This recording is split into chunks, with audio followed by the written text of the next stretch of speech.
Hi everyone, Colleen here again from An Unlikely Story to talk more about books with you.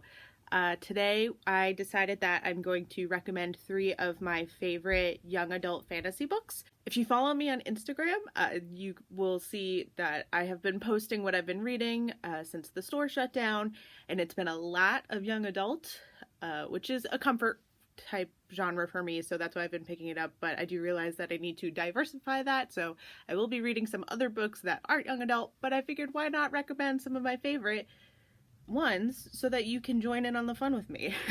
And I checked in on all of these. They are available to order through our website, so definitely check it out if you are interested. The first book I have to recommend to you today is The Hazlewood by Melissa Albert, and I am not gonna lie, I 100% originally picked this book up because of this stunning cover. Can you see that? It's all reflecty and shimmery with the gold and the silver. It's so pretty. I saw on social media when they first announced that it was going to be released, and I went, I need this because it's so pretty. And then I read it, and the story is just as great as the cover, which is always a great relief.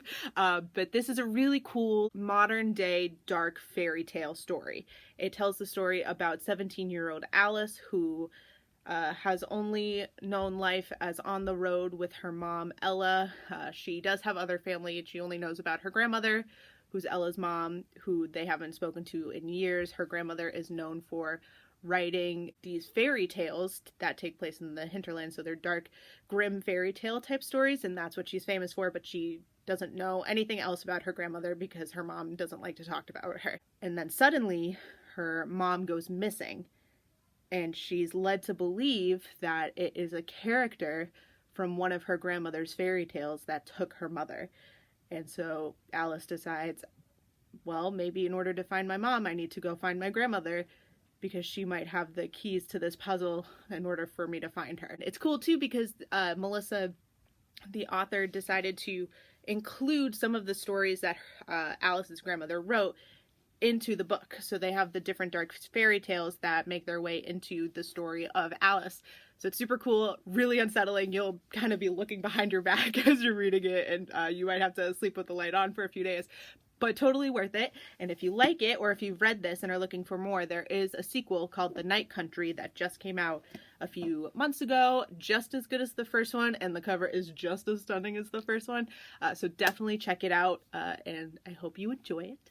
The second book I have to recommend to you is by the infamous Leigh Bardugo. If you have not heard of Leigh Bardugo, you should check her out. I decided to pick it up last year, and I literally got home from work at 4:30 and finished this first book by 11 or midnight. I blew through it. It's one of those, I might read like the first few chapters and see how it is, and then all of a sudden, oops, I read the whole thing. I need to go to work tomorrow and buy the other two because I need to know what happens. And this tells the story of Alina Starkov, who is a soldier for her kingdom. Nothing special about her, seemingly, until there's one day when they have to go into this really dangerous territory in the lands, and she, when faced with danger, uses magic to protect her and her friends, and it is revealed that she is part of a race called the Grisha, which are magic users. So she goes to the kingdom to be trained to learn how to hone her powers, and they realize that she is way more powerful than any of the other Grisha. It's just a great adventure story about a girl who thinks that she is worthless and then finds out that she has more worth than anybody could have ever expected. So it's one of those underdog stories. Just super cool. The magic system is awesome. Her friends that she makes along the way are hilarious, and it's just a really cool story, and the trilogy is awesome. And if you end up liking any of these books, great news, they're being turned into a TV show. It's called Shadow and Bone, but it has characters from the whole Grishaverse in it. So it's got the Shadow and Bone characters, it's got the Six of Crows characters. So it's gonna be so cool. Everybody is very excited, myself included, and I believe that is set to be released at the end of 2020. Might be delayed a little bit, but fingers crossed that it'll come out soon, and that will be on Netflix. Definitely check out Shadow and Bone. And last but not least, this is a book, I want to give a disclaimer, that I would not recommend reading if you are looking for escapism type stories. It is very, it hits a little close to home to kind of what is going on in this day and age. So if you are not looking for anything like that, I would not recommend it. But if you're somebody who is like, give me more of this craziness, let me read it, and you're just looking for a great read that's also kind of scary, this is the book for you. This is a book that all of my friends and coworkers love to yell about all the time because we love it so much and we love the author so much. And so, of course, I had to recommend it. But it is called Wilder Girls by Rory Power. And it is a cool YA, I think it's a horror. Yeah, it's horror. It's a horror novel. And it is the story about this girls' boarding school in Maine that has been totally isolated from the rest of the world after being infected by what is called the tox. And the tox is this disease that is very contagious, and when it infects you, it affects every person differently. You grow like a second spine. There's one character, Hetty, who has like flowers growing out of one of her eyes, or it can kill you. So it's very scary, and it's also not only affected the school, but the area around the school.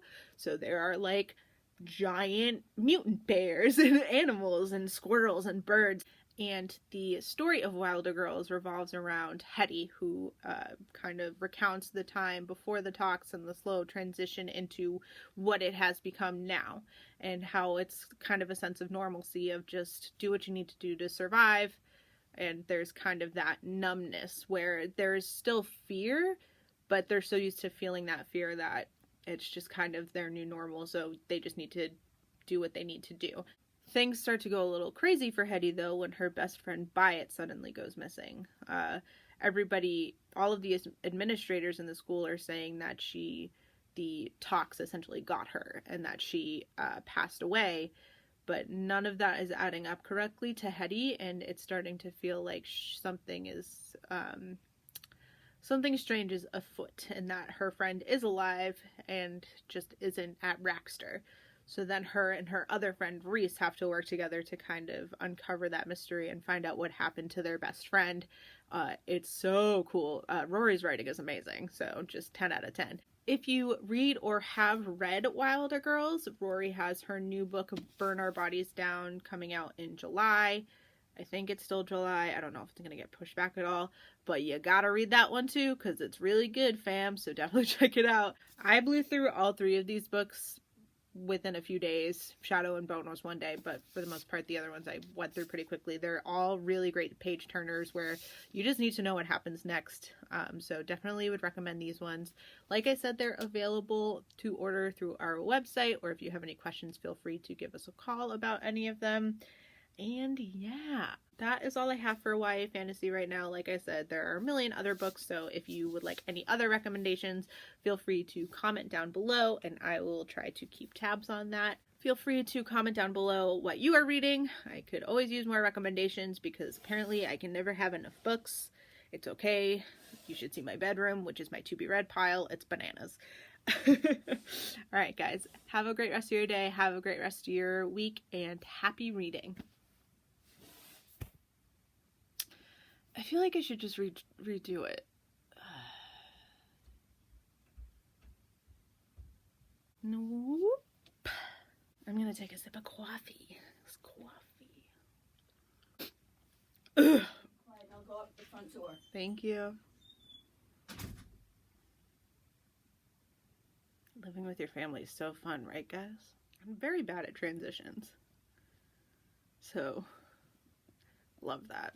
Have I been doing this for 19 minutes? Oh no.